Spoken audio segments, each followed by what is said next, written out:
1857, जबकि भारतीय स्वतंत्रता संग्राम शुरू हुआ। लेकिन ये संग्राम किसी एक घटना का परिणाम न था, बल्कि भारत में ब्रिटिश साम्राज्य के बढ़ते हुए प्रभाव और अंग्रेजों द्वारा किए जा रहे जुल्मों का फल था। एक ओर दिल्ली के सम्राट बहादुर शाह जफर के मन में अंग्रेजों के प्रति घोर घृणा बैठ चुकी थी, तो दूसरी तरफ वो हर समय इसी चिंता में डूबे रहने लगे कि किस प्रकार मुल्क से अंग्रेजों को निकाला जाए। उधर अवध में नवाब वाजिद अली शाह का शासन समाप्त करने के लिए अंग्रेजों ने वाजिद अली शाह को बहुत बदनाम किया। सच तो यह है कि वाजिद अली शाह ने गद्दी पर बैठते ही सेना को सुधारने के लिए बड़े कड़े नियम बनाए थे। वे रोज सवेरे अपनी सेना से कवायद करवाते थे और खुद भी घोड़े पर मौजूद रहते थे। कंपनी के अफसरों को नवाब की हरकतें भला कैसे पसंद आती? लॉर्ड डलहौजी की आज्ञा से लखनऊ का रेजिडेंट आउटरम वाजिद अली शाह से मिलने आया है। नवाब साहब, कंपनी के गवर्नर जनरल लॉर्ड डलहौजी चाहते हैं कि आप इस कागज पर दस्तखत कर दें। क्या लिखा है इसमें? आप खुद पढ़ लीजिए। मैं वाजिद अली शाह खुशी से अपनी सल्तनत कंपनी को देने के लिए राजी हूँ। नहीं नहीं नहीं नहीं, हरगिज़ नहीं। आपका भलाई इसी में है कि आप दस्तखत कर दें। कंपनी सरकार से झगड़ा करना अच्छा नहीं। ले जाइए इसे और कंपनी सरकार को हमारा फैसला सुना दीजिए। 3 दिन बाद कंपनी की सेना लखनऊ के महल में जबरदस्ती घुस गई। महलों को लूटा गया, बेगमों का अपमान किया गया, वाजिद अली शाह को कैद करके कलकत्ते भेज दिया गया और पूरे अवध पर कंपनी का कब्जा हो गया।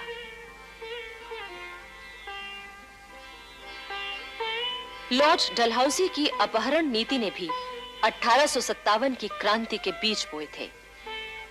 डलहौजी ने भारतीय नरेशों पर यह पाबंदी लगाई थी कि अगर उनके अपना पुत्र न हो तो वे कंपनी की मंजूरी के बिना किसी को गोद लेकर राज्य का उत्तराधिकारी नहीं बना सकते।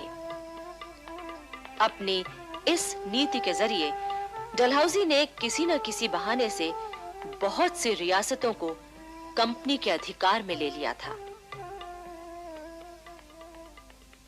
सतारा, पंजाब, नागपुर, सिक्किम, संबलपुर आदि रियासतें इसी तरह ली गईं। किंतु सबसे विस्फोटक स्थिति उत्पन्न हुई झांसी में। झांसी के राजा गंगाधर राव की मृत्यु 21 नवंबर 1853 को हुई। मृत्यु से पहले उन्होंने अपने ही कुल के एक बालक दामोदर राव को गोद लिया था और कंपनी को इसकी सूचना दी थी। लेकिन लॉर्ड डलहौजी तो झांसी को हड़पना चाहता था। 13 मार्च 1854 को एक ऐलान द्वारा झांसी की रियासत जबरदस्ती कंपनी के राज में मिला ली गई। झांसी की रानी लक्ष्मीबाई ने डलहौजी के आदेश का कड़ा विरोध किया।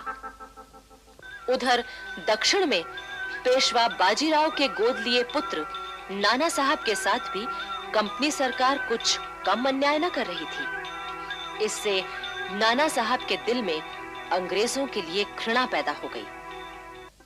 1857 की स्वतंत्रता क्रांति का एक कारण यह भी था कि अंग्रेजों ने भारतीयों के धार्मिक मामलों में हस्तक्षेप करके लोगों को अपने खिलाफ कर लिया था। इससे चारों ओर असंतोष फैल चुका था। देश के तमाम वीर नेता विद्रोह के लिए तैयार थे। झांसी की रानी लक्ष्मीबाई, तात्या टोपे, बिहार केसरी बाबू कुंवर सिंह, नाना साहब पेशवा, सभी के दिल में क्रांति की आग सुलग चुकी थी। बहादुर शाह जफर ने देश के इन तमाम लोगों से संपर्क किया और क्रांति के लिए उन्हें तैयार किया। उधर बिठूर में नाना साहब के सलाहकार अजीमुल्लाह खान ने क्रांति के लिए एक गुप्त संगठन बनाया और इस तरह दिल्ली के बादशाह बहादुर शाह जफर के झंडे के नीचे मिलकर विद्रोह करने का निश्चय किया।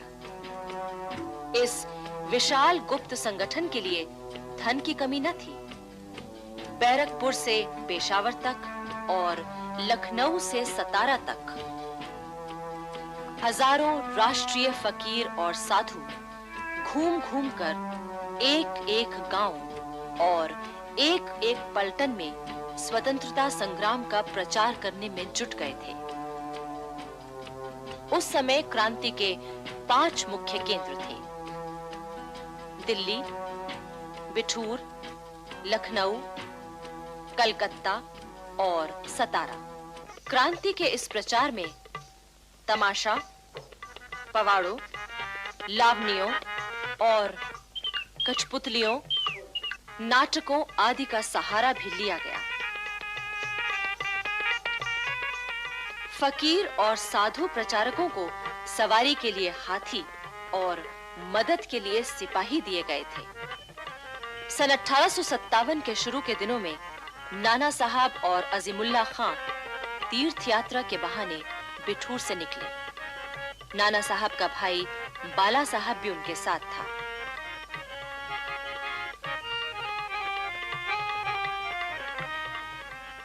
सबसे पहले ये लोग दिल्ली पहुंचे। लाल किले के दीवाने खास में सम्राट बहादुर शाह, बेगम जीनत महल और दिल्ली के मुख्य नेताओं के साथ इन लोगों की गुप्त मंत्रणाएं हुई। इसके बाद नाना साहब अंबाला, लखनऊ, कालपी होते हुए बिठूर पहुंचे। सन 1857 की क्रांति के लिए नेताओं ने अपने संगठन के 2 मुख्य चिन्ह तय किए थे: कमल का फूल और रोटी। कमल का फूल उन सब पलटनों में घुमाया जाता था जो इसमें शामिल थी। किसी एक पलटन का सिपाही फूल लेकर दूसरी पलटन में जाता था। उस पलटन भर में हाथों हाथ वो फूल सबके हाथों से निकलता था। जिसके हाथ में वो सबसे अंत में आता था, उसका कर्तव्य होता था कि वो अपने पास की दूसरी पलटन तक उस फूल को पहुंचा दे। इसका गुप्त अर्थ ये लिया जाता था कि उस पलटन के सब सिपाही क्रांति के लिए तैयार हैं। इस तरह से हजारों कमल पेशावर से बैरकपुर तक तमाम पलटनों में घुमाए गए। रोटी को एक गांव का चौकीदार दूसरे गांव के चौकीदार के पास ले जाता था। उस चौकीदार का कर्तव्य होता था कि वो उस रोटी में से थोड़ी सी खुद खाकर बाकी गांव के दूसरे लोगों को खिला दे। फिर गेहूं या दूसरे आटे की उसी तरह की रोटियां बनवाकर वो अपने पास के गांव तक पहुंचा दे। इसका मतलब ये होता था कि उस गांव की जनता राष्ट्रीय क्रांति में भाग लेने के लिए तैयार है। नाना साहब की यात्रा के दौरान ही सारे देश में क्रांति का दिन 31 मई तय किया गया था, किंतु इस तिथि की सूचना हर केंद्र के केवल मुख्य नेताओं को और हर पलटन के 3-3 अफसरों को दी गई थी। बाकी लोगों से कहा गया था कि वे अपने नेताओं के संकेत का इंतजार करें। उधर बैरकपुर छावनी में एक विस्फोटक घटना हुई। अरे पंडित जी, जरा अपना लोटा तो दे दो, पानी पीना है। मैं अपना लोटा कैसे दे सकता हूँ? अशुद्ध नहीं हो जाएगा। अरे अब जात पात का घमंड छोड़ो पंडित जी। तुम्हें शायद मालूम नहीं है, अब तो तुम्हें अपने दांतों से गाय और सुअर की चर्बी काटनी होगी। हाँ, क्या बकते हो? सही कह रहा हूँ पंडित जी। अब जो नए कारतूस बने हैं, उनमें जानबूझकर ये दोनों चीजें लगाई जा रही हैं। हाँ, गाय और सुअर की चर्बी लगे कारतूसों ने उस समय की हिंदुस्तानी फौज में चिंगारी का काम किया।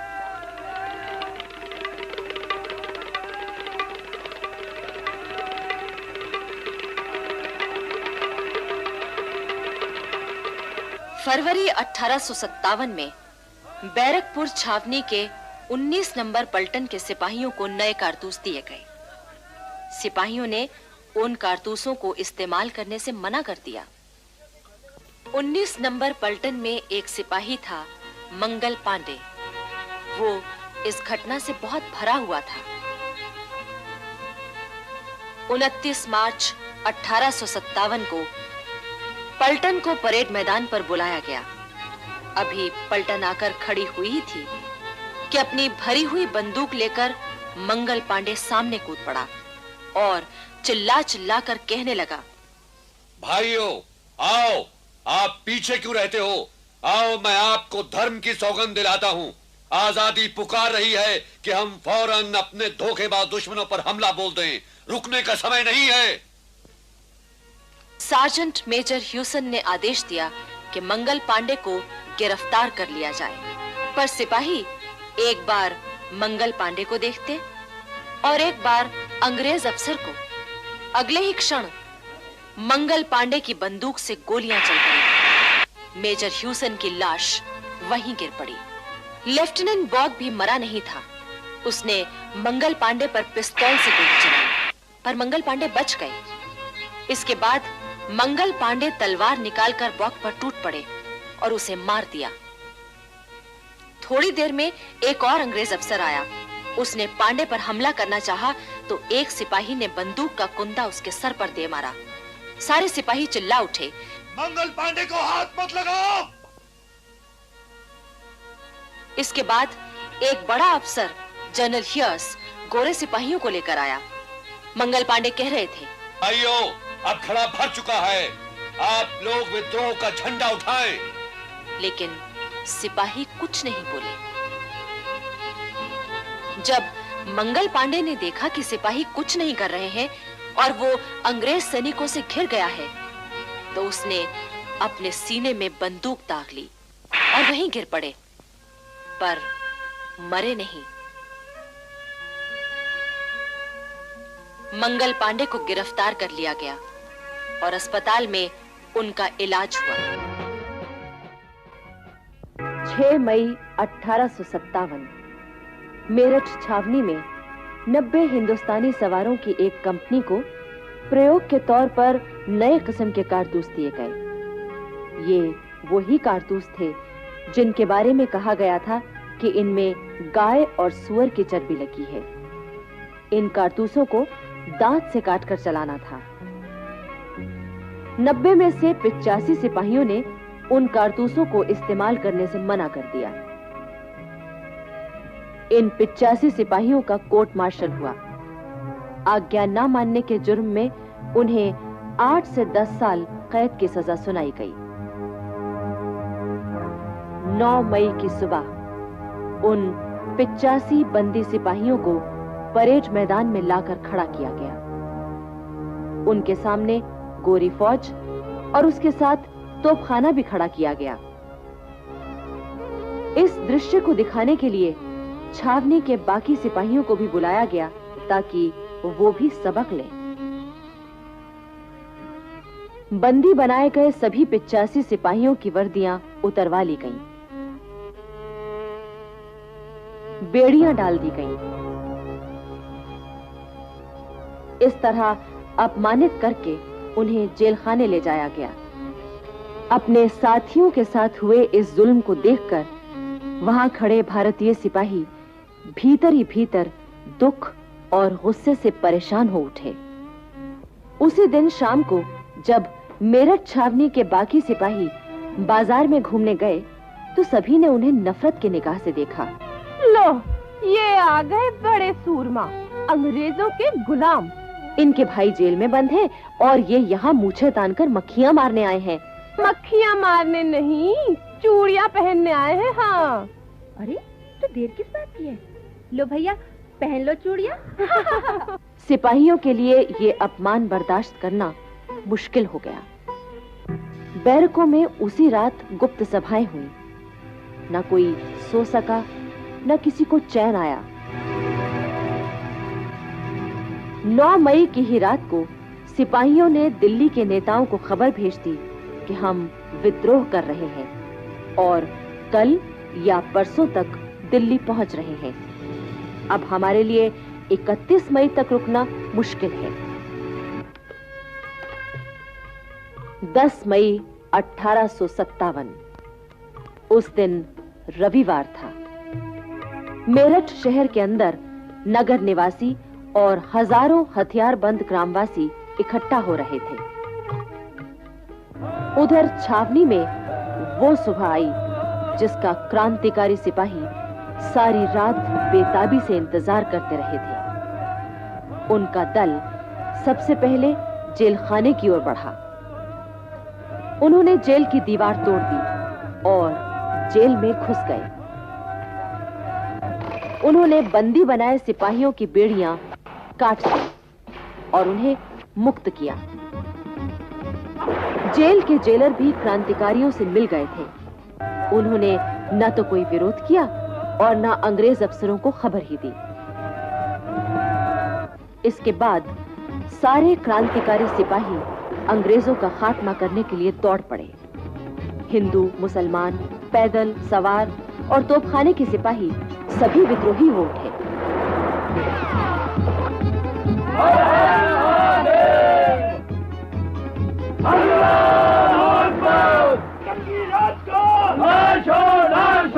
सब तरफ एक ही नारा गूंज उठा। उस दिन मेरठ में बहुत से अंग्रेज मारे गए। बंगलों, दफ्तरों और होटलों में आग लगा दी गई। शहर और छावनी दोनों जगह भयंकर विद्रोह छिड़ चुका था। तारों को काट दिया गया था और रेलवे लाइन पर क्रांतिकारी सिपाहियों का पहरा लगा था। 11 मई 1857 की सुबह 8 बजे क्रांतिकारियों का दल दिल्ली पहुंचा। वे 10 तारीख की रात को ही मेरठ से चल दिए थे। दिल्ली के क्रांतिकारी नेताओं को तो उनके आने की खबर थी, लेकिन अंग्रेज अफसरों को कुछ भी पता नहीं था। जैसे ही अंग्रेज फौजी अफसर कर्नल रिप्ले को खबर मिली, वो 54 नंबर देसी पलटन को लेकर मुकाबले के लिए आगे बढ़ा। अपने भारतीय सिपाहियों को मुकाबले में देखकर मेरठ के क्रांतिकारियों ने हर हर महादेव, अल्लाह अकबर, अंग्रेजी राज का नाश हो, बहादुर शाह जफर की जय ऐसे नारे लगाए। अपने सामने खड़े आजादी के दीवाने सिपाहियों को देखकर 54 नंबर पलटन के दिल में भी राष्ट्रीयता जाग उठी। वे मेरठ के सिपाहियों से लड़ने की बजाय गले मिलने लगे। कर्नल रिप्ले ये देखकर घबरा गया। वो भागना चाहता था, पर क्रांतिकारी सिपाहियों ने उसे मार दिया। अब दिल्ली और मेरठ के क्रांतिकारी सिपाहियों ने कश्मीरी दरवाजे से दिल्ली में प्रवेश किया। उधर बहादुर शाह जफर और बेगम जीनत महल ने सोचा कि अब 31 मई तक इंतजार करना ठीक ना होगा। अगर अंग्रेजों को मौका मिल गया तो वो क्रांति को दबा देंगे। शाम तक मेरठ की पैदल सेना और तोपखाना भी दिल्ली पहुंच गया। लाल किले में पहुंचकर क्रांतिकारी सेना ने बहादुर शाह जफर के नाम 21 तोपों की सलामी दी।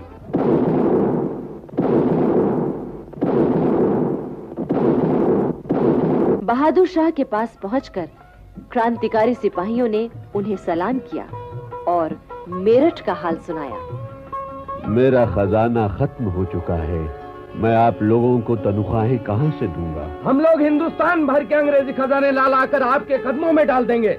अगर आप लोगों में कुर्बानी का इतना हौसला है तो मैं आपका साथ दूंगा।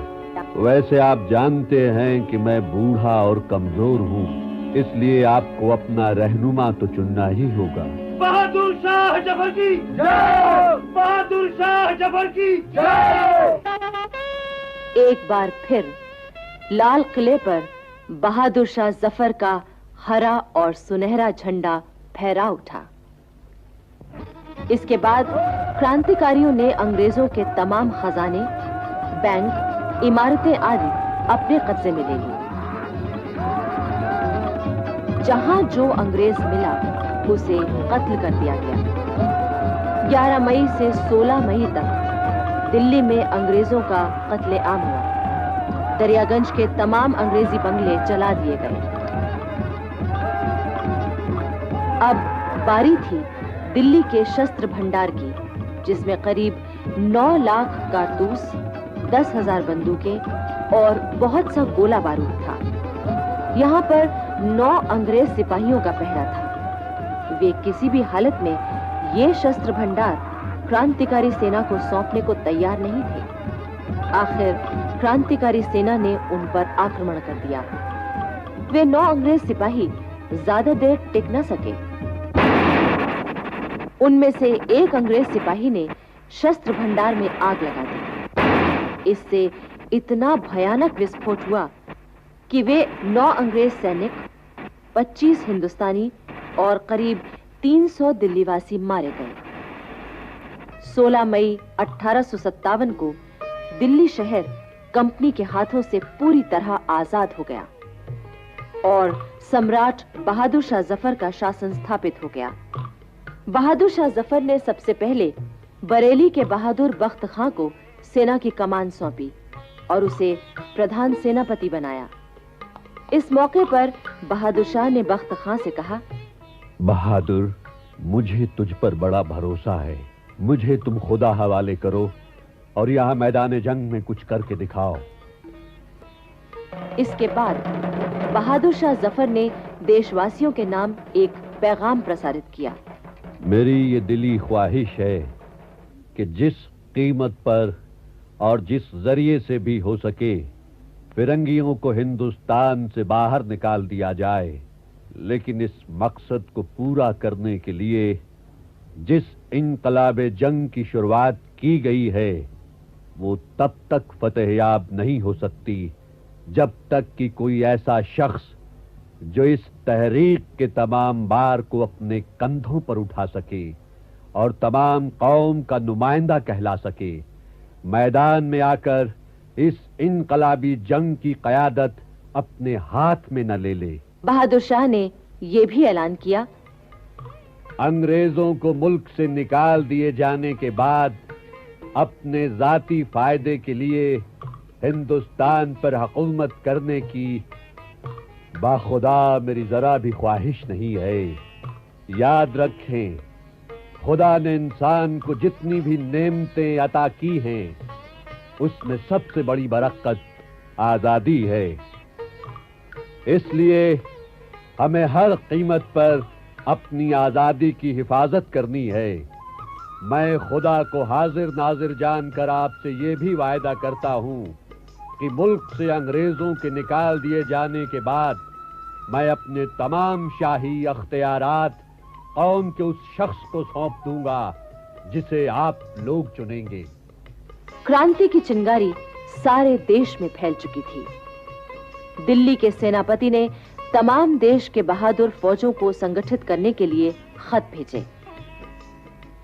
उन खतों में लिखा गया था, भाइयों, दिल्ली में अंग्रेजों के साथ जंग हो रही है।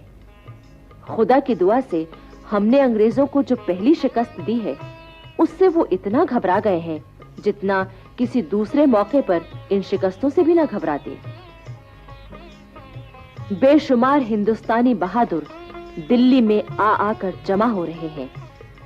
ऐसे मौके पर अगर आप खाना वहां खा रहे हैं तो हाथ यहां आकर धोइए। शाहों का बादशाह जहां पना हमारा दिल्ली का शहंशाह आपका इस्तकबाल करेगा और आपकी खिदमत का सिला देगा। हमारे कान इस तरह आपकी तरफ लगे हुए हैं जिस तरह रोजेदारों के कान अजान देने वालों की तरफ लगे रहते हैं। हम आपकी तोपों की आवाज सुनने के लिए बेचैन हैं। हमारी आंखें आपके दीदार की प्यासी उसी तरह सड़क पर लगी हुई हैं जिस तरह कासिद की आंखें लगी रहती हैं। आइए, आपका फर्ज है, फौरन आइए। हमारा घर आपका घर है। दिल्ली आजाद हो चुकी थी और 11 मई से 31 मई 1857 तक दिल्ली की क्रांति की खबर बिजली की तरह सारे देश में फैल गई। पर दूसरे शहरों के क्रांतिकारी नेता ये निश्चय नहीं कर पाए कि वो अपने यहाँ तुरंत क्रांति शुरू कर दें या 31 मई तक इंतजार करें। फिर भी ये लपटें तो क्रांति की लपटें थीं, बगावत की लपटें फैली तो फैलती चली गईं। बुलंदशहर छावनी में 9 नंबर पलटन के सिपाहियों ने एक क्रांति के प्रचारक को पकड़ लिया। इस प्रचारक को पलटन के मुख्यालय अलीगढ़ लाया गया। अंग्रेज अफसरों ने उसे फांसी की सजा दी। 20 मई 1857 शाम का समय था। देशी सिपाहियों के सामने उस प्रचारक को फांसी पर लटका दिया गया। ये देखकर देशी सिपाहियों में क्रोध भड़क उठा। देखते क्या हो, ये शहीद देश की आजादी के लिए बलिदान हो गया और हम लोग खड़े खड़े तमाशा देख रहे हैं। अरे आगे बढ़ो और इन फिरंगियों का नाश कर दो। अंग्रेज डर के मारे कांप उठे। अगर तुम लोग अपनी जान बचाना चाहते हो तो फौरन अलीगढ़ छोड़ दो। और 20 मई की रात को ही अलीगढ़ अंग्रेजों से खाली हो गया। अलीगढ़ पर हरा झंडा फहराते हुए क्रांतिकारी सिपाही खजाना और गोला बारूद लेकर दिल्ली की ओर चल पड़े। फिर क्रांति की लपटें मैनपुरी होती हुई इटावा पहुंची। इटावा के कलेक्टर ह्यूम ने पुलिस और जनता के प्रतिनिधियों से मदद मांगी कि क्रांतिकारियों को दबाया जाए, पर उसे कोई जवाब नहीं मिला। अंत में इटावा में मौजूद अंग्रेज सिपाहियों ने क्रांतिकारियों को दबाने की कोशिश की और लड़ाई छिड़ गई। अंग्रेज सिपाहियों के साथ मजिस्ट्रेट मिस्टर डेनियल भी मारे गए। बचे हुए अंग्रेज किसी तरह जान बचाकर भागे। मिस्टर ह्यूम तो महिलाओं के वेश में भागे। अब बगावत की लपटें बरेली पहुंच गईं। यहां क्रांति की योजना बना रहे थे नवाब खान बहादुर खां। बड़ी होशियारी से, सावधानी से, चुपचाप 31 मई 1857 की सुबह ठीक 11 बजे तोप छूटी और 68 नंबर पलटन ने क्रांति का बिगुल फूंक दिया। अंग्रेजी झंडा उतारा गया, हरा झंडा फहराने लगा। बरेली की क्रांति में अफसरों सहित अनेक अंग्रेज मारे गए। केवल 32 अंग्रेज अपनी जान बचाकर भाग सके। खान बहादुर खां पूरे रुहेलखंड के सूबेदार बने और बख्त खां प्रधान सेनापति। खान बहादुर खां ने जनता के नाम एक ऐलान जारी किया। हिंदुस्तान के रहने वालों, आजादी का पाक दिन जिसका बहुत अरसे से इंतजार था आ पहुंचा है। मुसलमानों, अगर तुम कुरान की इज्जत करते हो, हिंदुओं अगर तुम गौ माता की इज्जत करते हो, तो अब अपने छोटे छोटे झगड़ों को भूल जाओ और इस पाक जंग में शामिल हो जाओ। एक झंडे के नीचे लड़ो और खून की नदियों से अंग्रेजों का नाम हिंदुस्तान से धो डालो। उधर दिल्ली पर बहादुर शाह जफर का शासन हो चुका था। उनके बुलावे पर बरेली के बहादुर बख्त खां भारतीय सेना के सेनापति बनने के लिए चल पड़े। उनकी सेना के साथ शाहजहांपुर, बदायूं और मुरादाबाद से आई देशी पलटनें, तोपें और खजाना था। 3 जून को आजमगढ़ में 17 नंबर की पलटन ने क्रांति शुरू कर दी।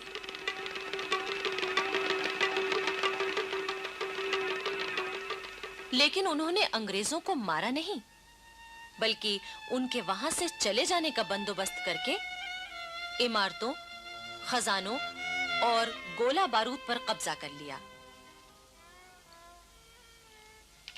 4 जून 1857 को ये चिंगारी बनारस पहुंची।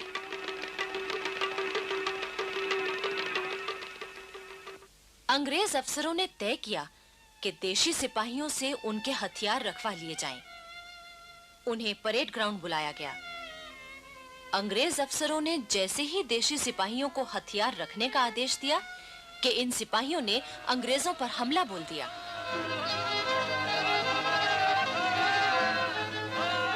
अंग्रेजों ने सिख पलटन को मुकाबले के लिए आगे किया, लेकिन मुकाबला तो दूर, वो अपने भाइयों से गले मिलने लगे। जब मुकाबला ही नहीं तो लड़ाई कैसी? अंग्रेजों को शांतिपूर्वक बनारस से जाने दिया गया। इलाहाबाद तो पास ही था, ये लपटें वहां भी पहुंच गईं। इलाहाबाद के किले में गोला बारूद और हथियारों का बहुत बड़ा भंडार, 6 नंबर की देशी पलटन और मुट्ठी भर अंग्रेज सिपाही थे। देशी सिपाही क्रांति के लिए तैयार थे, पर उन्होंने बड़ी चालाकी से अंग्रेजों को बहकावे में रखा। हम तो आपके साथ हैं हुजूर। हुजूर, हमें दिल्ली भेज दीजिए, हम बाकियों के टुकड़े टुकड़े कर देंगे। 6 जून 1857 की सुबह एक बार फिर अंग्रेज अपनी तसल्ली के लिए देशी सिपाहियों से मिले। पर भरोसा कीजिए हुजूर। भरोसा तो कीजिए आप। भरोसा तो कीजिए ना हुजूर हम पर आप। उन्होंने बड़े स्नेह से अंग्रेजों को गले लगाया। उसी रात जब अंग्रेज खाना खा रहे थे कि अचानक बिगुल की आवाज गूंज उठी। अंग्रेज घबरा उठे। इस वक्त ये बिगुल की आवाज कैसी? बैरकों से सिपाही अपने हथियार लेकर निकल पड़े। चारों ओर भगदड़ मच गई। इलाहाबाद में क्रांति शुरू हो चुकी थी। बहुत से अंग्रेज मारे गए, उनके बंगले जल गए। 7 जून 1857 इलाहाबाद कोतवाली पर हरा झंडा फहराने लगा। शहर में हरे झंडे का जुलूस देखने लायक था। जनता में इतना उत्साह आ गया कि छोटे-छोटे बच्चे भी हरे झंडे का जुलूस निकालने लगे। क्रांतिकारियों ने कैदियों को जेल से मुक्त कर दिया। सरकारी खजाने पर भी उनका अधिकार हो गया। रेल और तार व्यवस्था ठप पड़ गई। रेलवे स्टेशन पर क्रांतिकारियों का पहरा था। इलाहाबाद के स्वाधीन होते ही आसपास के गांवों में भी हरा झंडा फहरा उठा। अंग्रेजों के बनाए जमींदार हटा दिए गए और उनकी जगह पुराने खानदानी जमींदार फिर आ गए। अंग्रेज इतिहासकार मानते हैं कि उस समय इलाहाबाद में कोई भी ऐसा न था जो उनके खिलाफ न हो गया हो। बच्चे बच्चे में क्रांति की भावना जाग चुकी थी। लेकिन इलाहाबाद किले पर अभी तक क्रांतिकारियों का कब्जा न हो सका था, क्योंकि वहां मौजूद कुछ भारतीय सिपाही अंग्रेजों की मदद कर रहे थे। आखिर प्रमुख लोगों ने मिलकर मौलवी लियाकत अली को शासन का कामकाज संभालने के लिए इलाहाबाद का सूबेदार बनाया। मौलवी लियाकत अली बहुत नेक इंसान थे। सब लोग उनका बहुत आदर करते थे। मौलवी साहब ने खुसरो बाग को अपना केंद्र बनाया। वो दिल्ली के सम्राट बहादुर शाह जफर को वहां के हालात की खबर भेजते रहे और इलाहाबाद के किले में मौजूद देशी सिपाहियों को क्रांति में शामिल होने के लिए पैगाम भेजते रहे। लेकिन इन सिपाहियों ने अंग्रेजों का ही साथ दिया। इस तरह इलाहाबाद के किले को छोड़कर सब जगह क्रांतिकारियों का अधिकार हो चुका था।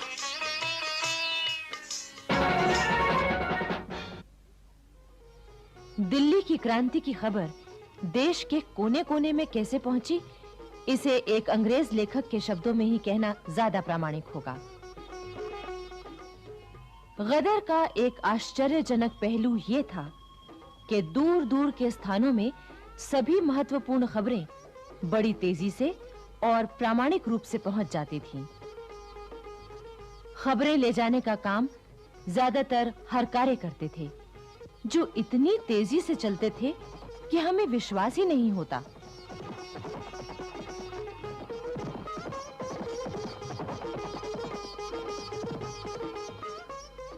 यही कारण था कि दिल्ली की स्वाधीनता की खबर नाना साहब को 15 मई 1857 को मिली और कानपुर में अंग्रेजी सेना के सेनापति ह्यू व्हीलर को 18 मई को, यानी पूरे 3 दिन बाद। बिठूर में उस समय नाना साहब के दरबार में उनके 2 भाई बाला साहब और बाबा साहब, नाना साहब का भतीजा राव साहब, अजीमुल्लाह खां और प्रसिद्ध मराठा सेनापति तात्या टोपे मौजूद थे।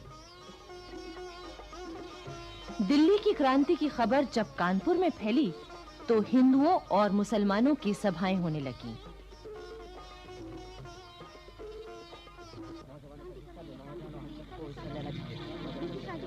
धीरे-धीरे स्कूलों के लड़के,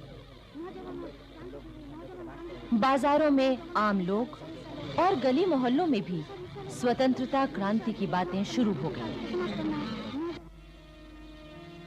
छावनी में सिपाहियों में भी क्रांति की गुप्त बातचीत शुरू हो गई। फिरंगियों के खिलाफ उनकी बाहें फड़कने लगीं। लेकिन नाना साहब 31 मई तक कुछ भी नहीं करना चाहते थे। उधर अंग्रेज सेनापति व्हीलर को पूरा विश्वास था कि नाना साहब तो अंग्रेजों का ही साथ देंगे। इसी उम्मीद से उसने उन्हें संदेश भेजा कि वो आएं और कानपुर की रक्षा में मदद करें। लेकिन दूसरी तरफ व्हीलर ने अपनी रक्षा के लिए गंगा के दक्षिण में एक नया किला भी बना लिया था और पूरी किलेबंदी भी कर ली थी। कानपुर में क्रांति की बातों से ही अंग्रेजों में इतनी दहशत थी कि किसी झूठी अफवाह पर भी शहर के सब अंग्रेज अपने बीवी बच्चों को लेकर भागते और व्हीलर के किले में छिप जाते। 22 मई 1857 को नाना साहब अपनी सेना और तोपों को लेकर बिठूर से कानपुर आ गए।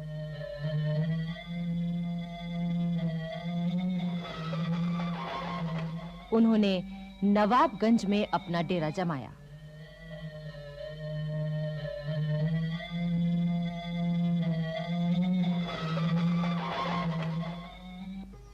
तीन 3000 देशी और 100 अंग्रेज सिपाहियों के सेनापति व्हीलर ने बिना किसी विरोध के खजाने की चाबियां और तोपखाना उन्हें सौंप दिया। नाना साहब ने खजाने की रक्षा के लिए अपने 200 सिपाही पहरे पर लगा दिए। उस समय कानपुर की देशी सेना के मुख्य नेता थे सूबेदार टीका सिंह और सूबेदार शमसुद्दीन खां। 4 जून की आधी रात को 3 फायर हुए। यही क्रांति की शुरुआत की सूचना थी। सबसे पहले सूबेदार टीका सिंह घोड़े पर सवार होकर आगे बढ़े।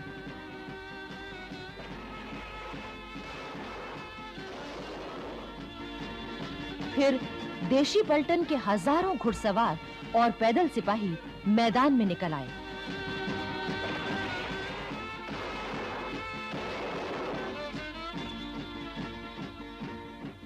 अंग्रेजों की इमारतों में आग लगा दी गई।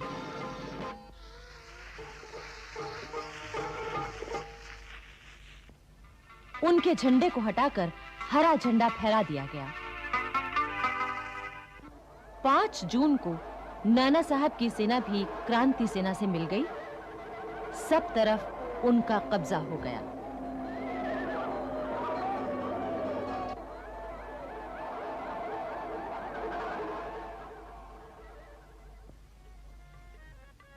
पाँच जून को कानपुर में दिल्ली सम्राट बहादुर शाह जफर के झंडे का जुलूस बड़ी धूमधाम से निकाला गया। नाना साहब को कानपुर का शासक चुना गया। नगरवासियों ने उनकी जय जयकार की और सबने नाना साहब का साथ देने का वचन दिया। 6 जून को सवेरे नाना साहब ने व्हीलर को खबर भेजी कि आज आप किला हमारे हवाले कर दीजिए, वरना हम हमला करेंगे। लेकिन व्हीलर यूं मानने वाला नहीं था। उसने किला खाली करने से इनकार कर दिया। साथ ही मोर्चे की पूरी तैयारी भी की। 6 जून की शाम नाना साहब ने अंग्रेजों के किले पर हमला बोल दिया। उस समय कानपुर के लगभग सभी अंग्रेज, स्त्री पुरुष और बच्चे किले में मौजूद थे। दोनों ओर से तोपें चलने लगीं।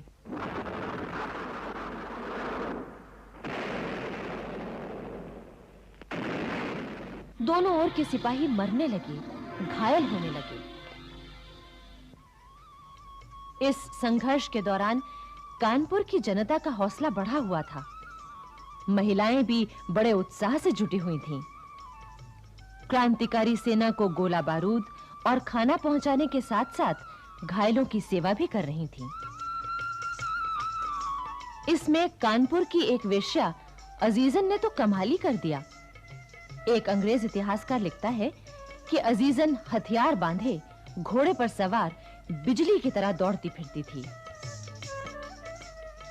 दनदनाते तोप के गोलों और बरसती हुई आग की परवाह न करके वो तोपचियों को गोला बारूद पहुंचाती, सिपाहियों को खाना खिलाती, दूध पिलाती और उनका हौसला बढ़ाती। अजीजन निर्भय होकर छावनी में घायल सिपाहियों की सेवा भी करती और गुप्त संदेश भी झटपट पहुंचा देती। क्रांति सेना का आक्रमण इतना जबरदस्त था कि किले के अंदर अंग्रेजों की लाशों के ढेर लग गए। उन्हें दफनाने तक की जगह नहीं बची। जो जिंदा थे उनका बुरा हाल था।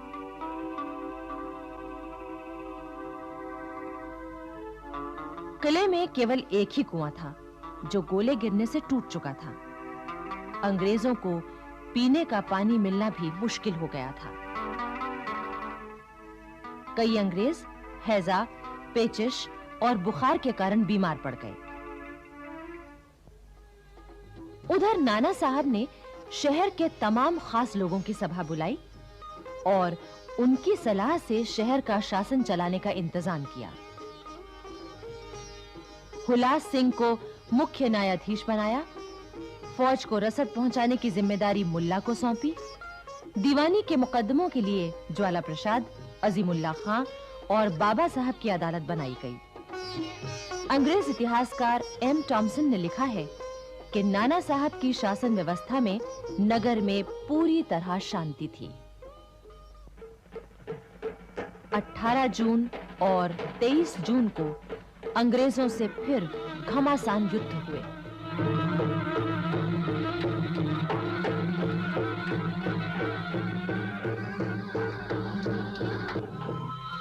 आखिर व्हीलर ने घुटने टेक दिए। 25 जून को किले के ऊपर सुलह का प्रतीक सफेद झंडा लहरा दिया। तोपों ने गोले उगलना बंद कर दिया। अंग्रेज आत्मसमर्पण करने के लिए तैयार हो गए। 26 जून को दोनों ओर के प्रतिनिधियों की बातचीत हुई। व्हीलर ने जैसे ही अंग्रेजी में बोलना शुरू किया, अजीमुल्लाह खान ने उसे टोक दिया। हालांकि वो अंग्रेजी अच्छी तरह जानते थे। फिर बातचीत हिंदुस्तानी में ही हुई।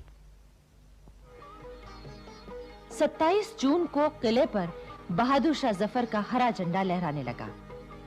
अंग्रेजों को हाथियों और पालकियों में बिठाकर गंगा घाट की ओर भेज दिया गया। 28 जून 1857 कानपुर नगर, छावनी और आसपास के तमाम इलाके से अंग्रेजों का नामो निशान मिट चुका था।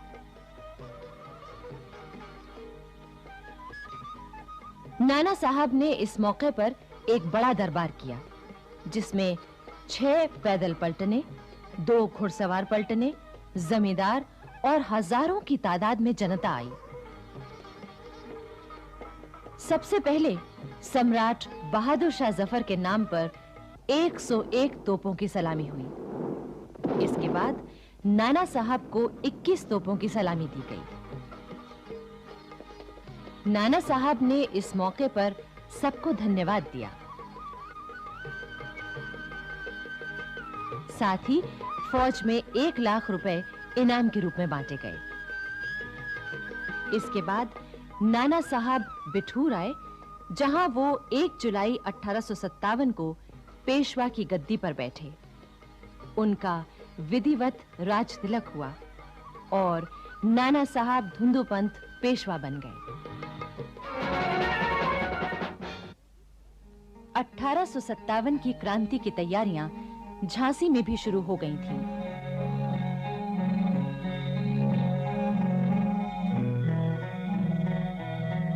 झांसी की जनता अपनी रानी लक्ष्मीबाई के साथ हुए अन्याय और अपमानपूर्ण व्यवहार का बदला लेने के लिए बेचैन थी।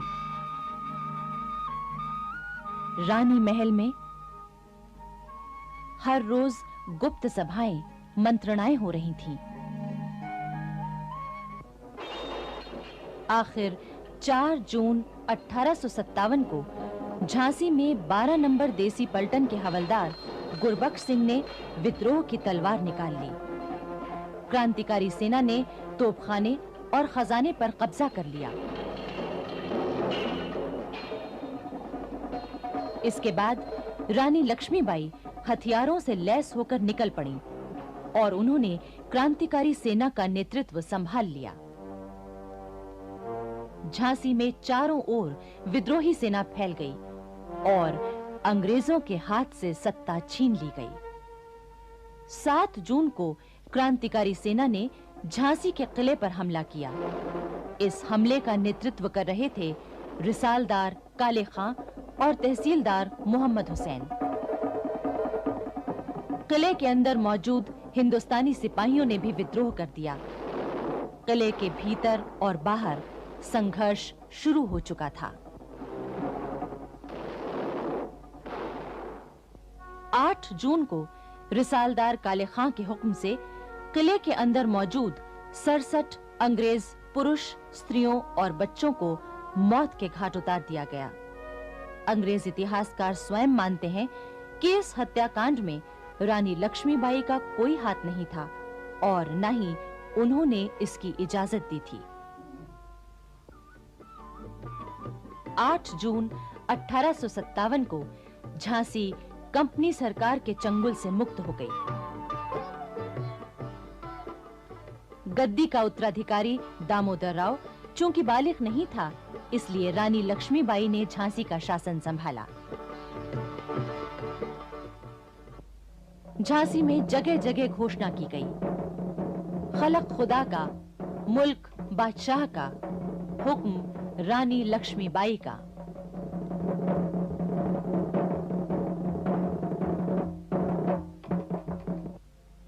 रानी लक्ष्मीबाई ने बड़ी सूझबूझ और समझदारी से शासन संभाला। वो दरबार में एक विशेष कक्ष में बैठती थीं। उस कक्ष के बाहर सोने के काम की चिकें पड़ी रहती थीं। द्वार के बाहर 2 द्वारपाल चुस्त पोशाकों में खड़े रहते। दीवान लक्ष्मण राव राज्य के आवश्यक कागज पेश करते और रानी उस पर अपना निर्णय सुनाती। रानी लक्ष्मीबाई की पोशाक भी पुरुषों जैसी हो गई थी। वो पाजामा और गहरे नीले रंग का कोट पहनती थीं। टोपी पर एक सुंदर पगड़ी बंधी रहती थी। कमर में जरी के काम का दुपट्टा बंधा होता और उसमें एक तलवार लटकती रहती। उसके साथ ही दमिश्क की बनी नक्काशीदार चांदी मढ़ी पिस्तौल भी लटकती रहती थी।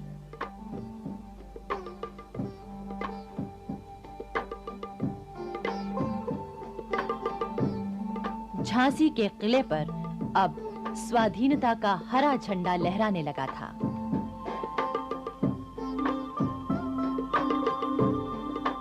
रानी लक्ष्मीबाई ये भी जानती थीं कि उन्हें झांसी की आजादी की रक्षा के लिए हर वक्त तैयार रहना चाहिए।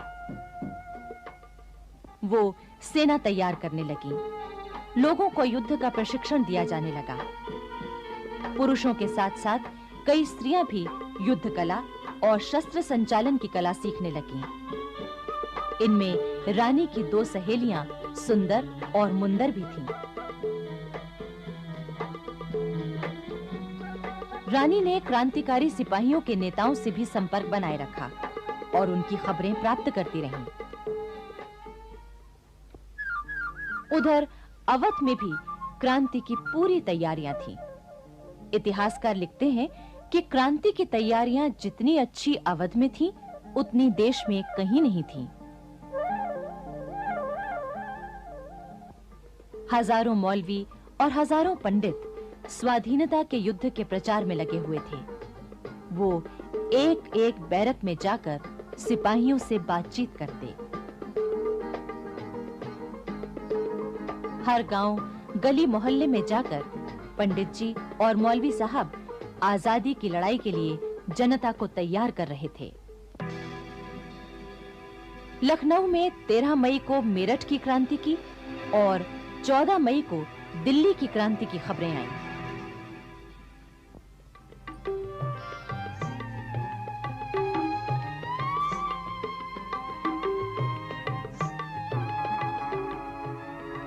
सर हेनरी लॉरेंस लखनऊ में पूरे अवध का कमिश्नर था। उसने क्रांति की खबरें मिलते ही मुकाबले की तैयारी शुरू कर दी। लखनऊ में रहने वाले अंग्रेज परिवारों की सुरक्षा के लिए उसने लखनऊ के पास मच्छ भवन में और रेजिडेंसी में किलेबंदी शुरू कर दी, ताकि जरूरत पड़ने पर सभी अंग्रेज और उनके परिवार वहां शरण ले सकें।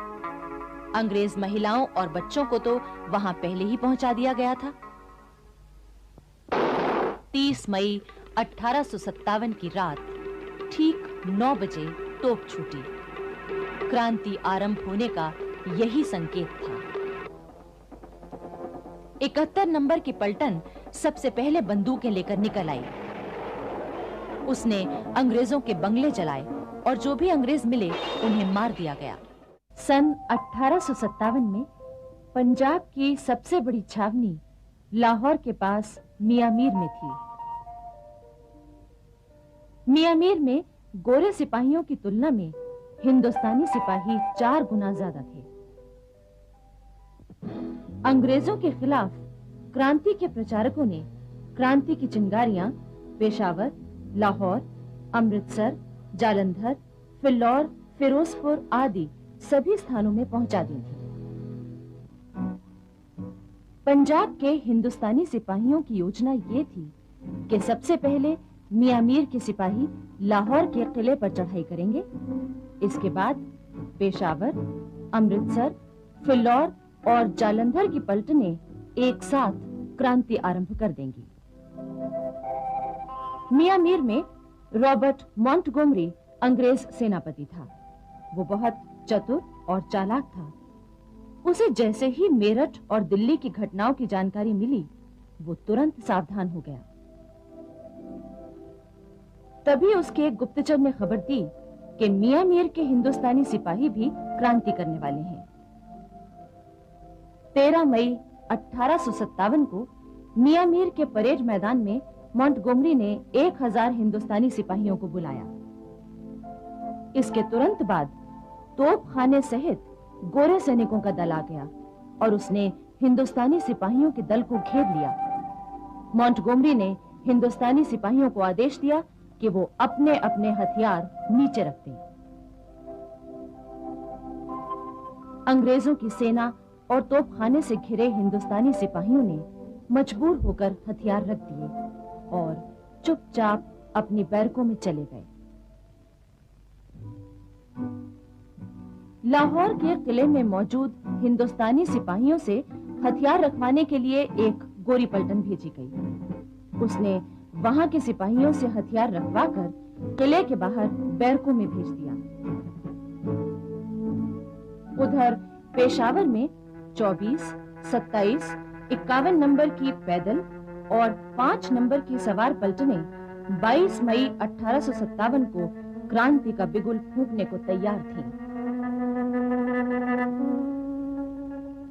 मियां मीर की घटना का समाचार पाते ही अंग्रेज अफसरों ने गोरी सेना के 4 दल पेशावर भेजे और 22 मई की सुबह देशी पलटनों से हथियार रखवा लिए। 22 मई की शाम अंग्रेज सैनिक सावधान थे कि कहीं छावनी या नगर में विद्रोह न हो जाए, किंतु उसी रात कुछ निहत्थे हिंदुस्तानी सिपाही नगर की ओर जा रहे थे। उन्हें अंग्रेज सिपाहियों ने पकड़ लिया।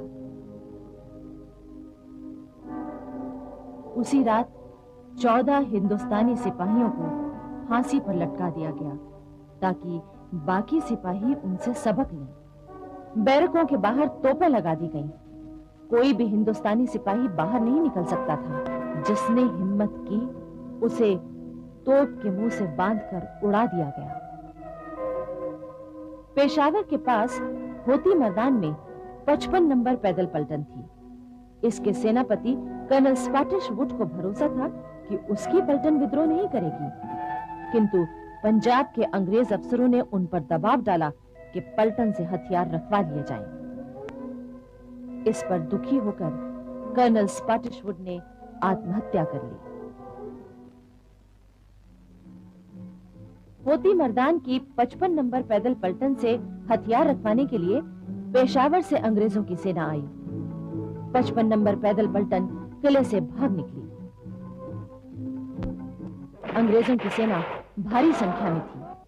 उन्होंने कोई 150 हिंदुस्तानी सिपाहियों को मार डाला।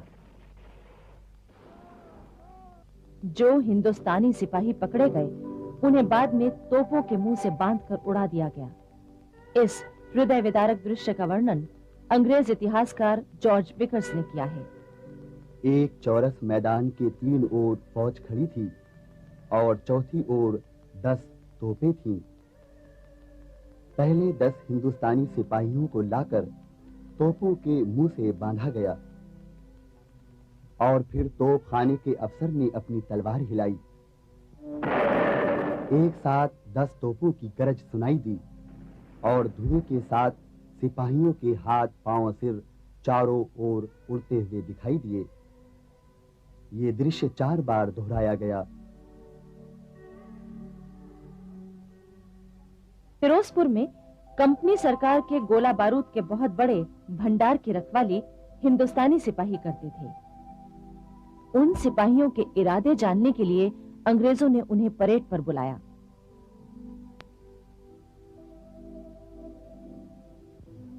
फिर उसी दिन कुछ ही घंटों बाद फिरोजपुर के भारतीय सिपाहियों ने क्रांति शुरू कर दी।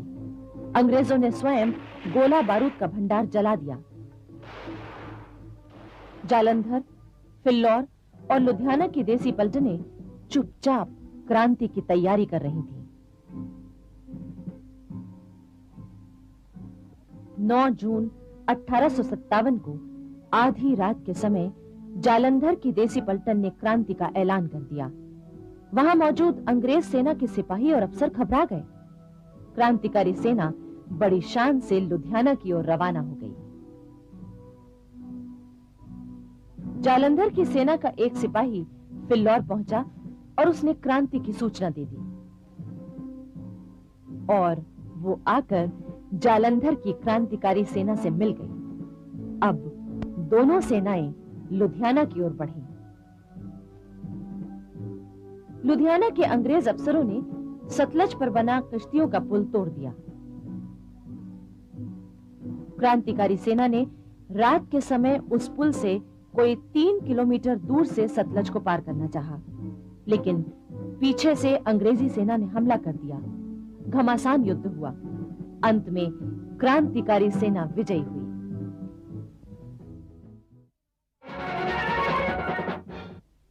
सन 1857 में राजस्थान के सभी राज्यों में अंग्रेजों का प्रभुत्व था। मारवाड़, मेवाड़, जयपुर, जोधपुर और कोटा में कंपनी के गवर्नर जनरल के प्रतिनिधि मौजूद थे। इन सब के ऊपर था एजेंट टू गवर्नर जनरल, जो अजमेर में रहता था। उस समय राजस्थान में अंग्रेजों की 6 छावनियां थीं।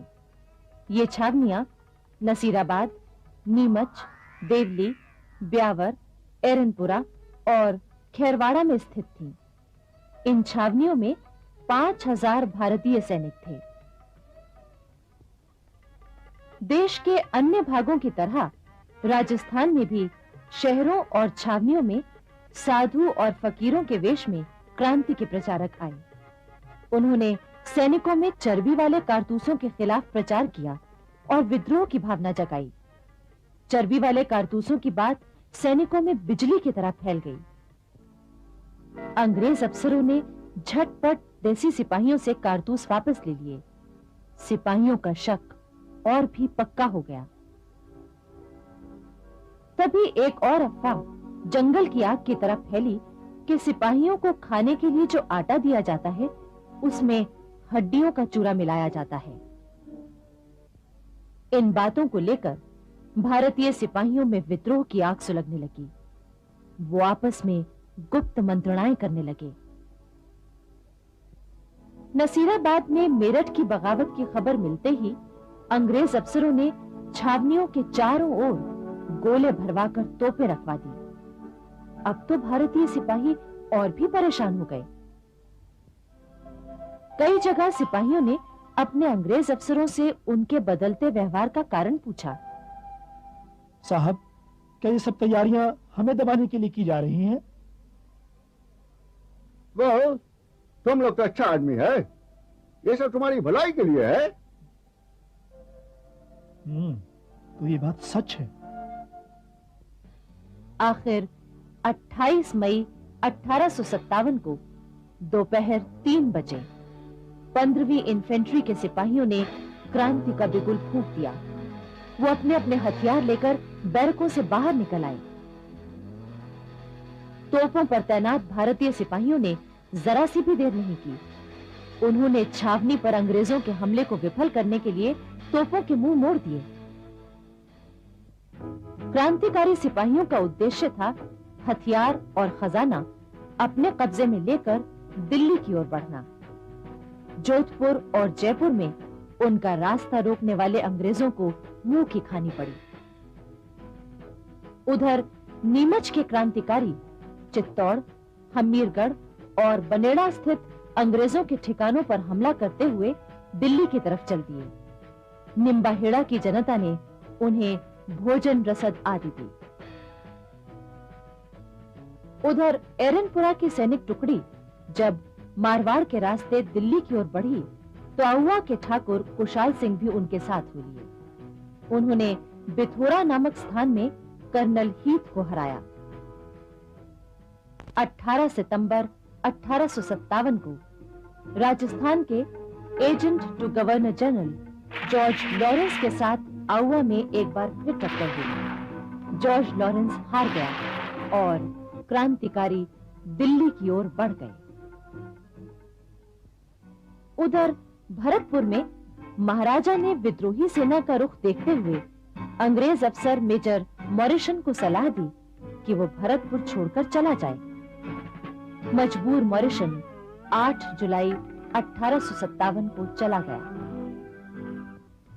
11 जुलाई 1857 को अलवर में भी विद्रोह छिड़ गया। अलवर और आसपास के गांवों की जनता भी सिपाहियों के साथ हो गई। उसने आग में घी का काम किया। जयपुर में नवाब विलायत खां, मियां उस्मान खां और सादुल्ला खां की क्रांति योजना विफल हो गई और उन्हें बंदी बना लिया गया। इसी समय टोंक की सेना ने भी विद्रोह कर दिया। नीमच से आए क्रांतिकारी सिपाहियों के साथ मिलकर नवाब से धन वसूल किया और फिर दिल्ली की ओर चल पड़े। मेवाड़ के असंतुष्ट सामंत गुप्त रूप से राजस्थान की क्रांतिकारी सेनाओं की लगातार मदद करते रहे। वहां विद्रोह भड़कने की पूरी आशंका थी। क्रांतिकारी सिपाही जब दिल्ली पहुंचे तो अंग्रेजी सेना ने दिल्ली पर घेरा डाला हुआ था। क्रांति दल ने पीछे से हमला बोल दिया। अंग्रेजों को हटना पड़ा। राजस्थान में सन 1857 की क्रांति का एक महत्वपूर्ण केंद्र था Kota. Political agent major Burton ने महाराव से कहा कि वो जयदयाल, रतनलाल और जियालाल नामक अधिकारियों को उसके हवाले कर दें। इस बात पर भारतीय सिपाहियों और अंग्रेजों में मारकाट छिड़ गई। मेजर बर्टन और उसके दोनों बेटे भी मारे गए। इतिहासकार लिखते हैं कि कोटा के क्रांतिकारी इतने जोश में थे कि उन्होंने मेजर बर्टन का सिर काटकर पूरे शहर में घुमाया। किंतु इसके बाद अंग्रेजों ने कोटा के विद्रोह को दबाने के लिए दमन चक्र चलाया। 1857 की क्रांति की लपटें सारे देश में बराबर फैलती जा रही थी। देश का मध्य भाग भी विद्रोह की आग में जलने लगा था। ग्वालियर, ललितपुर, छतरपुर, सागर, विजयराघवगढ़, रीवा, दमोह, जबलपुर, मंडला, रायपुर, रामगढ़ आदि जगहों पर क्रांति फैल गई। जबलपुर के पास पुरवा में राजा शंकर शाह ने अपनी कोठी से ही क्रांति संचालन की योजना बनाई थी।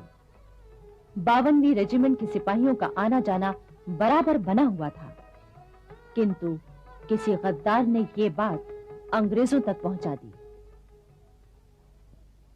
14 सितंबर 1857 को कैप्टन क्लर्क ने अंग्रेज सिपाहियों के साथ राजा शंकर शाह और उनके बेटे रघुनाथ शाह को गिरफ्तार कर लिया। चटपट मुकदमा चला और दोनों बाप बेटे को अगले ही दिन तोपों से बांधकर उड़ा दिया गया। राजा शंकर शाह और उनके बेटे रघुनाथ शाह के बलिदान से सारे क्षेत्र में अंग्रेजों के प्रति घृणा फैल गई। भारतीय सिपाहियों ने उसी रात विद्रोह की घोषणा कर दी। इसी घटना से बेचैन होकर विजयराघवगढ़ के राजा सरयू प्रसाद ने भी विद्रोह की घोषणा कर दी। राजा सरयू प्रसाद की उम्र उस समय 17 साल की थी। उसके सिपाहियों ने अंग्रेजों के घोड़े छीन लिए। बाद में रीवा से अंग्रेज सेना आई। क्रांतिकारी सेना से युद्ध हुआ। पराजित होने के कारण राजा सरयू प्रसाद फकीर का वेश बनाकर वहां से निकल गए, परंतु अंग्रेजों ने उन्हें सन 1864 में गिरफ्तार कर लिया। जबलपुर में उन पर मुकदमा चला और काले पानी की सजा दी गई। किंतु राजा सरयू प्रसाद स्वाभिमानी व्यक्ति थे। उन्होंने आत्महत्या कर ली और इस तरह एक और स्वतंत्रता सेनानी शहीद हो गया। इन्हीं दिनों बघेल खंड के स्वतंत्रता वीर ठाकुर रणमत सिंह ने अजयगढ़ में अंग्रेजों का शासन खत्म किया और नौगांव छावनी पहुंचे, जहां क्रांतिकारी सेना उनसे मिल गई। ठाकुर रणमत सिंह उस समय के क्रांतिकारी नेता तात्या टोपे और कुंवर सिंह से संपर्क बनाए हुए थे। ठाकुर रणमत सिंह का युद्ध केवल अंग्रेजों के खिलाफ ही नहीं था, बल्कि उन सभी राजाओं के खिलाफ भी था जो अंग्रेजों का साथ दे रहे थे। भिलसाई नामक स्थान पर उन्होंने जनरल केसरी सिंह को पराजित किया। फिर लेफ्टिनेंट ऑसबर्न की सेना से क्योटी के किले में भयंकर भिड़ंत हुई। अनेक भारतीय वीर शहीद हुए। ऑसबर्न मारा गया। विजयी ठाकुर रणमत सिंह रीवा में आकर अपने घावों का इलाज कराने लगे। अंग्रेजों ने रीवा के महाराजा रघुराज सिंह पर दबाव डाला कि वो रणमत सिंह को गिरफ्तार कराने में मदद करें। दिल्ली पर पूरी तरह क्रांतिकारियों का अधिकार था। सम्राट बहादुर शाह जफर, बेगम जीनत महल, सेनापति बख्त खां और कुछ अन्य नेताओं की सलाह से शासन का काम चल रहा था।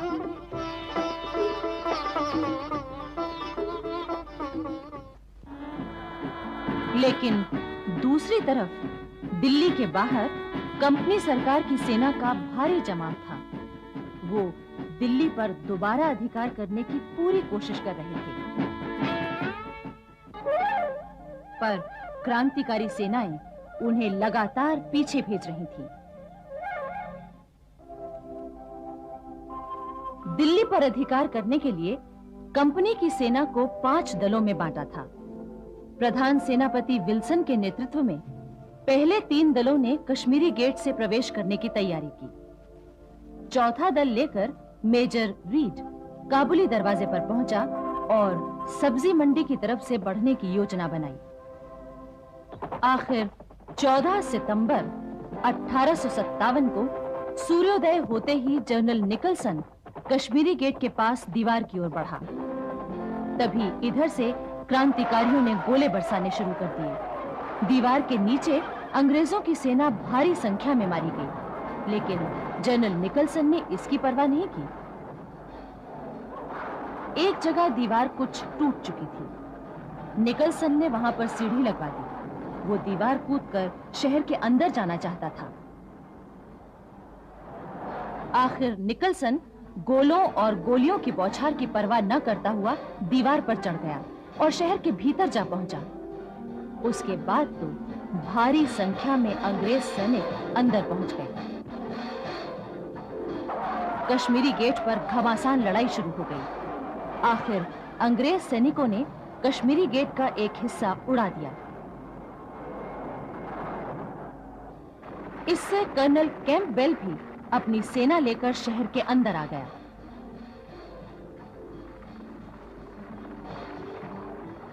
सब्जी मंडी के पास क्रांतिकारी सेना ने मेजर रीड की सेना का मुकाबला किया। वहां भी घमासान लड़ाई हुई। कर्नल कैंपबेल की सेना जामा मस्जिद की ओर बढ़ी। मस्जिद में उस समय कई हजार मुसलमान जमा थे। उन्हें पता चल गया कि अंग्रेज मस्जिद उड़ाना चाहते हैं। वो सब अपनी तलवारें लिए मुकाबले के लिए निकल पड़े। अंग्रेजों ने उन पर गोलियां चलाईं। काफी लोग मारे गए, पर इससे उनका हौसला नहीं टूटा। इतिहासकार लिखते हैं कि मुसलमानों ने जिस फुर्ती से आक्रमण किया, उससे कंपनी के बंदूकधारी सिपाही घबरा गए। उन्हें दोबारा बंदूकें भरने का मौका ही नहीं मिला। कर्नल कैंपबेल भी घायल हो गया। दिल्ली में हुए 14 सितंबर के संग्राम के बारे में अंग्रेज लेखक मानते हैं कि सन 57 की क्रांति का ये सबसे भयंकर संग्राम था। उस दिन कंपनी के 66 अफसर और 1104 सिपाही मारे गए, जबकि करीब 1500 क्रांतिकारी शहीद हुए थे। 15 से 24 सितंबर तक दिल्ली की चप्पा चप्पा भूमि पर क्रांतिकारियों ने अंग्रेजों से संघर्ष किया। इसके बाद दिल्ली का 3/4 शहर अंग्रेजों के कब्जे में आ गया। जगह जगह इमारतों पर फिर से ब्रिटिश झंडा लहराने लगा। उधर 19 सितंबर की रात सेनापति बख्त खां सम्राट बहादुर शाह जफर से मिला। उसने बादशाह की हिम्मत बंधाई और कहा, दिल्ली हाथ से निकल जाने पर भी अभी हमारा कुछ नहीं बिगड़ा है। तमाम मुल्क में आग लगी हुई है। आप अंग्रेजों से हार मत मानिए। आप मेरे साथ दिल्ली से निकल चलिए। आखिरी जीत हमारी होगी। ठीक है बहादुर, तुम कल सवेरे हमें मिलो। उधर बख्त खां गया और इधर इलाही बख्श बादशाह के पास आया। इलाही बख्श बादशाह का समधी था, परंतु धन के लोभ में अंग्रेजों से मिलकर बादशाह को दिल्ली से बाहर जाने से रोक रहा था। हुजूर, अब बगावत के कामयाब होने की कोई सूरत नजर नहीं आती। बख्त खां के साथ जाने में आपको सिवाय तकलीफों के कुछ हाथ नहीं आएगा। मेरी मानिए, आप यहीं रह जाइए। मैं वायदा करता हूं कि अंग्रेजों से मिलकर सब बातें साफ कर दूंगा। आप पर कोई आंच नहीं आने दूंगा। अगले दिन सवेरे सम्राट बहादुर शाह हुमायूं के मकबरे में गए। बख्त खां को वहीं मिलने के लिए बुलाया गया। मकबरे के पूर्वी दरवाजे की तरफ यमुना नदी के किनारे बख्त खां की फौज पड़ी हुई थी। पूर्वी दरवाजे से ही बख्त खां बहादुर शाह से मिलने के लिए आया। बख्त खां, दिल्ली से निकलकर क्या हम महफूज रह सकेंगे? हुजूर, आपका इकबाल बुलंद है।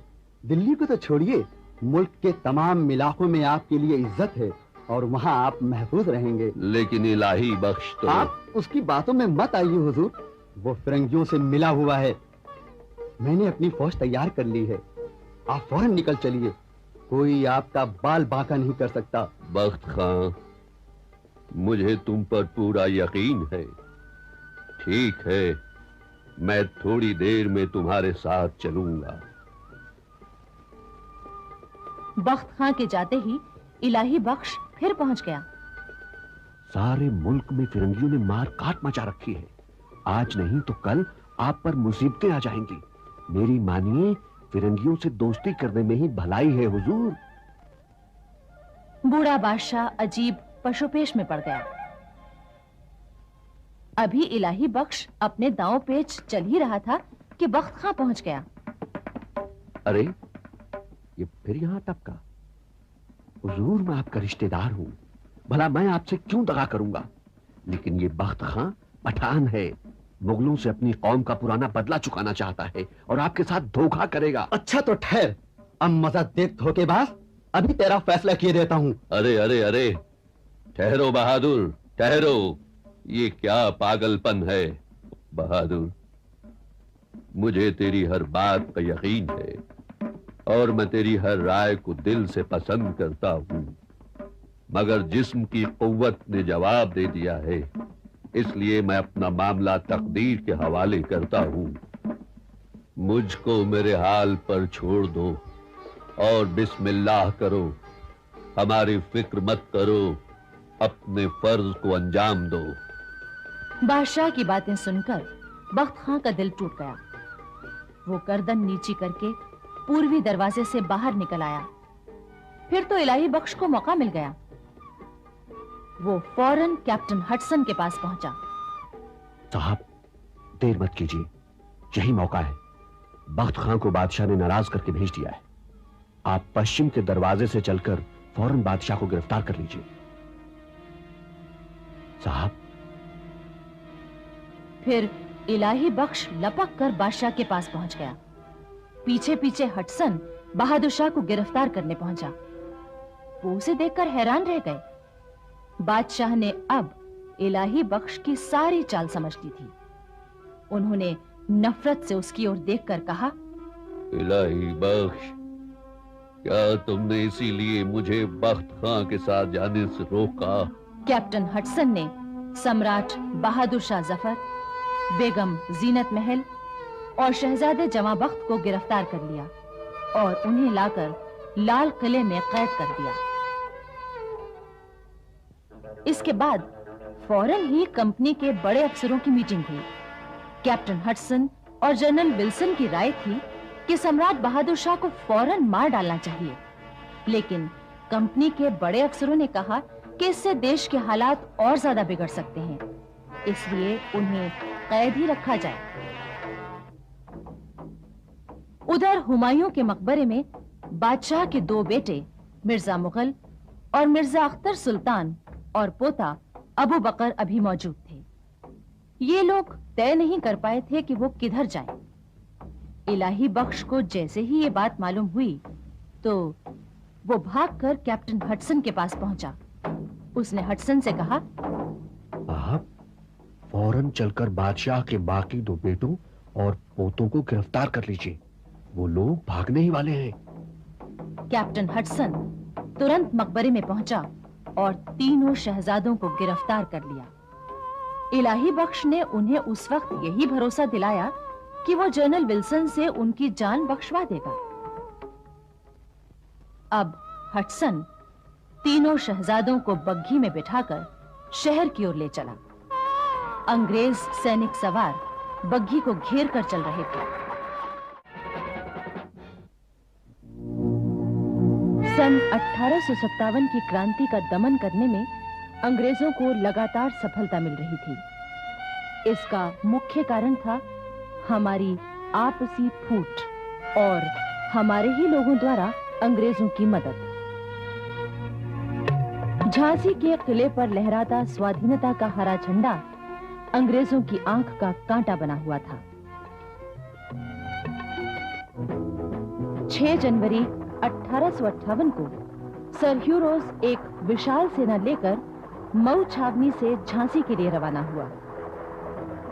रास्ते में रायगढ़, सागर, बानपुर, चंदेरी आदि विजय करता हुआ वो 20 मार्च को झांसी के पास पहुंचा। झांसी में उस समय मध्य भारत के क्रांतिकारियों का केंद्र था और रानी लक्ष्मीबाई के साथ आसपास के अनेक वीर क्रांतिकारी मौजूद थे। रानी लक्ष्मीबाई को जैसे ही सर ह्यू रोज के आने की खबर मिली, उन्होंने झांसी के आसपास का तमाम इलाका खाली करवा दिया, जिससे शत्रु को रसद आदि न मिले। लेकिन कुछ राजाओं ने अंग्रेजों की इतनी मदद की कि उन्हें झांसी तक पहुंचने में कोई कठिनाई नहीं हुई। उधर रानी झांसी का हौसला बुलंद था। वो न सिर्फ क्रांतिकारियों का नेतृत्व कर रही थी, बल्कि हर काम की निगरानी भी खुद ही करती थी। उनके साथ पुरुष वीर ही नहीं, बल्कि महिलाएं भी थीं, जो युद्ध कला में प्रशिक्षण ले रही थीं और मोर्चेबंदी में बड़ी तेजी से काम कर रही थीं। 24 मार्च 1858 को झांसी की प्रसिद्ध तोप घन गरज ने अंग्रेजों की सेना पर गोले बरसाने शुरू किए। 25 मार्च को अंग्रेजों ने भी जवाबी हमला किया। 26 मार्च को कंपनी की सेना ने शहर के दक्षिणी फाटक पर इतनी जबरदस्त गोलाबारी की कि झांसी की तोपों को ठहर जाना पड़ा। तब पश्चिमी फाटक के तोपची गुलाम गौस खां ने अपनी तोप का मुंह अंग्रेजी सेना की ओर कर दिया। गुलाम गौस खां की गोलंदाजी के सामने कंपनी की सेना नहीं ठहर सकी और उसकी तोपें चुप हो गईं। गुलाम गौस खां की इस बहादुरी से खुश होकर रानी ने उसे सोने का कड़ा इनाम दिया था। 28 और 29 मार्च को भी झांसी की तोपों ने दुश्मन को भारी नुकसान पहुंचाया, किंतु अगले ही दिन अंग्रेजों की तोपों ने नगर की दीवार का एक हिस्सा तोड़ दिया। इससे झांसी की सेना का मनोबल थोड़ा कमजोर तो हुआ, लेकिन रानी के नेतृत्व में रातों रात 11 मिस्त्रियों ने कंबल ओढ़कर दीवार को ठीक कर दिया। सवेरा होते ही झांसी की तोपें फिर गरजने लगी। अंग्रेजों ने भी पूरी ताकत से अपना आक्रमण शुरू कर दिया। दोनों ओर के लोग मारे गए। फिर भी रानी लक्ष्मीबाई सभी मोर्चों पर खुद जाकर सैनिकों का हौसला बढ़ा रही थी। 3 अप्रैल को झांसी की स्थिति कमजोर होने लगी। अंग्रेजों की विशाल सेना और गोला बारूद के आगे क्रांतिकारी सेना का टिक पाना मुश्किल हो गया। फिर भी रानी घोड़े पर सवार होकर अपनी सेना के सिपाहियों और अफसरों के हौसले बढ़ा रही थी और बिजली की तरह सभी मोर्चों पर पहुंचकर जरूरी आदेश दे रही थी। उस दिन शहर के सदर दरवाजे पर अंग्रेजों ने भारी मोर्चाबंदी की थी। नगर की दीवार पर सीढ़ियां लगा ली थी और उनसे चढ़कर अंदर आने की कोशिश हो रही थी, किंतु झांसी की दीवारों से गोलों और गोलियों की इतनी जबरदस्त बौछार हुई कि अंग्रेजों की सेना को पीछे हट जाना पड़ा। किंतु उधर दक्षिणी दरवाजे पर किसी विश्वासघाती ने द्वार खोल दिया और अंग्रेजों की सेना नगर में विजय का डंगा बजाती हुई घुस गई। रानी ने किले की दीवार पर से नगर निवासियों पर कंपनी की सेना के जुल्म देखे। उन्होंने तुरंत 1000 सिपाही लिए और मुकाबले के लिए बढ़ी। अब तलवारों और बंदूकों की लड़ाई शुरू हो चुकी थी। रानी ने इतनी बहादुरी से युद्ध किया कि अंग्रेजी सेना को पीछे हटना पड़ा। किंतु रानी के कई वीर सरदार और बहादुर तोपची इस युद्ध में मारे गए। उधर उत्तर दिशा का सदर दरवाजा भी खुल गया और कंपनी की सेना वहां से आगे बढ़ने लगी। रानी ने सोचा कि विश्वासघातियों के कुचक्र के कारण अब और यहाँ ठहरना संभव नहीं रह गया है, इसलिए यहाँ से निकलकर कहीं और जाएं और वहां से क्रांति का संचालन करें। उसी रात को रानी लक्ष्मीबाई ने झांसी छोड़ने का निश्चय किया। उनकी 2 सहेलियां सुंदर और मुंदर और 10-15 सवार भी उनके साथ जाने को तैयार हो गए। आधी रात के समय रानी ने अपनी पीठ पर दत्तक पुत्र दामोदर राव को बांधा और किले की दीवार से हाथी की पीठ पर कूद पड़ी। उनका प्यारा सफेद घोड़ा तैयार था, साथ जाने वाले वीर भी तैयार थे। अब रानी कालपी की ओर बढ़ी। उधर लेफ्टिनेंट बोकर को जैसे ही पता लगा, उसने रानी का पीछा किया। सवेरा होने तक रानी मांडेर गांव पहुंची, जहां दामोदर राव को दूध पिलाया, किंतु तब तक पीछा करते हुए लेफ्टिनेंट बोकर के आने की खबर मिली। जब लेफ्टिनेंट बोकर और रानी का आमना सामना हुआ तो रानी ने अपनी तलवार के एक ही वार से उसे मार गिराया। अंत में उसके साथी भी सिर पर पैर रखकर भागे। सारा दिन और आधी रात तक लगातार दौड़ता हुआ रानी का घोड़ा कालपी पहुंचते पहुंचते ही गिरकर मर गया। रानी को इससे बहुत दुख हुआ।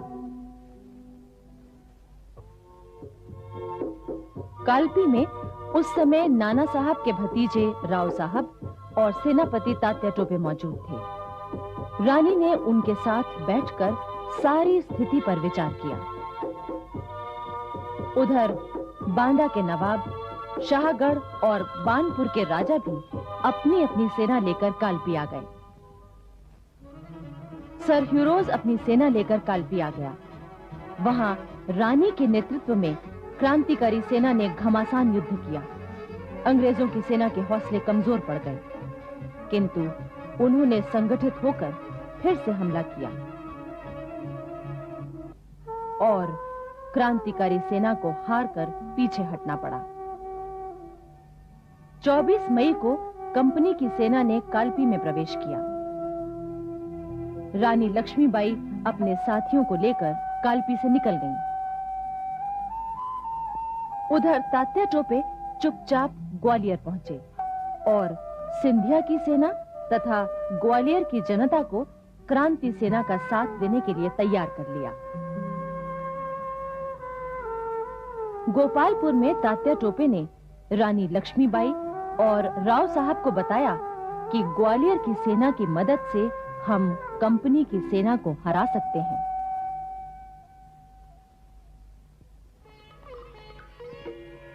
ग्वालियर पहुंचने पर क्रांतिकारी सेना का बड़े हर्ष से स्वागत हुआ। ग्वालियर की क्रांतिकारी सेना ने पूरी मदद की तैयारी कर रखी थी।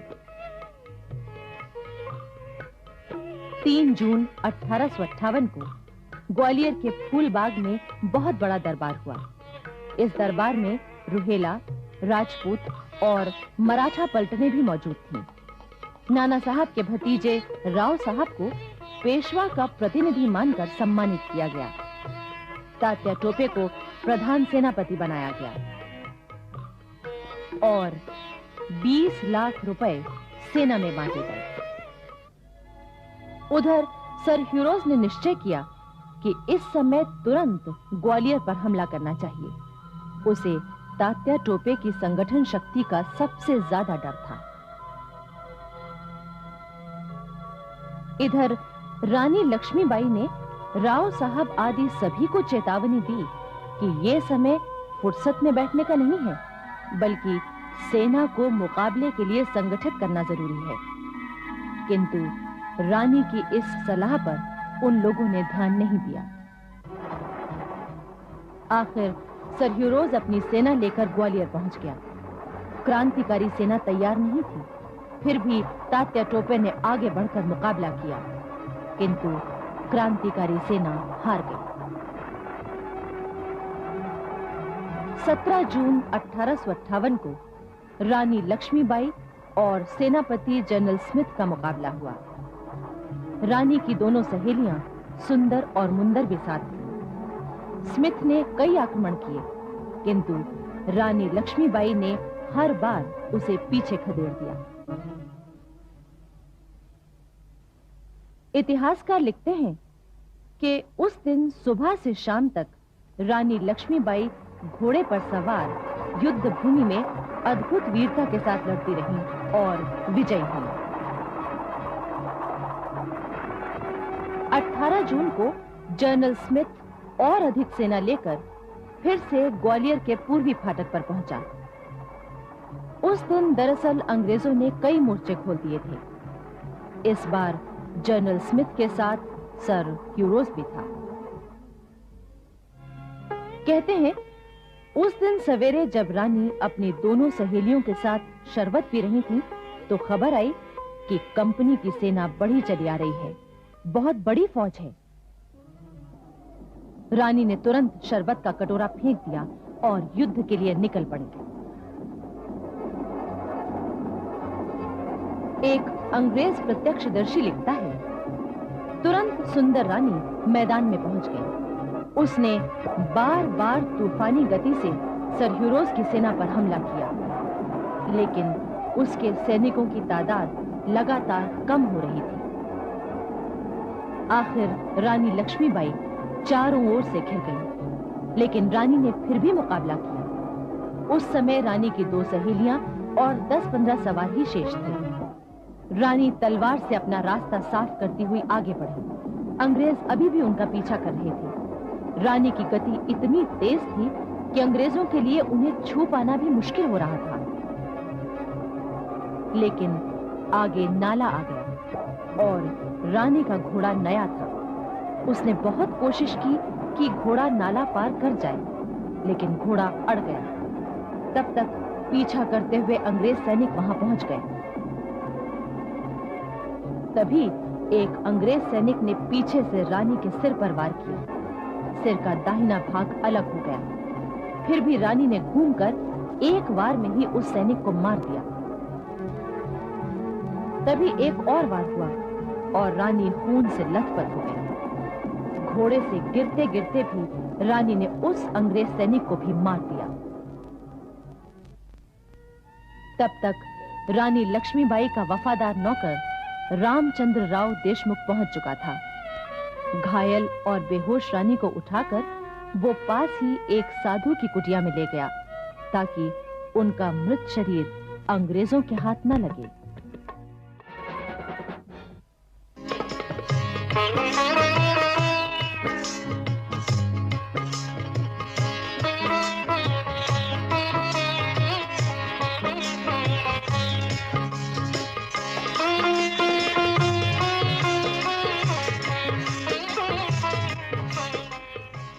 अवध में क्रांति का केंद्र थी बेगम हजरत महल।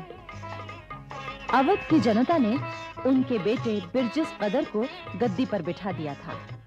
वो अभी नाबालिग था, इसलिए शासन का काम बेगम हजरत महल ही संभाल रही थी। अंग्रेज लेखक रसल लिखता है, बेगम में अद्भुत साहस और योग्यता थी। बेगम ने हमारे साथ अखंड युद्ध का ऐलान कर दिया था। दूसरी तरफ सारे अवध में शांति, कानून और व्यवस्था कायम कर दी थी। उधर जनरल हैवलॉक कानपुर से लखनऊ की ओर बढ़ने के कई प्रयत्न कर चुका था, लेकिन उसे सफलता नहीं मिल रही थी। क्रांतिकारी सेना उसे आगे बढ़ने नहीं दे रही थी। हैवलॉक एक बार फिर 20 सितंबर 1857 को विशाल सेना लेकर लखनऊ की ओर बढ़ा। इस बार उसके साथ नील, आउटरम, कूपर और आयर जैसे 4 अनुभवी जनरल भी थे। रास्ते में अवध की जनता ने जगह जगह कंपनी की सेना का विरोध किया, किंतु इस बार अंग्रेजों के हौसले बढ़े हुए थे। उन्होंने जिस गांव पर हरा झंडा फहराता देखा, उसे जलाकर राख कर दिया, निवासियों को मार डाला।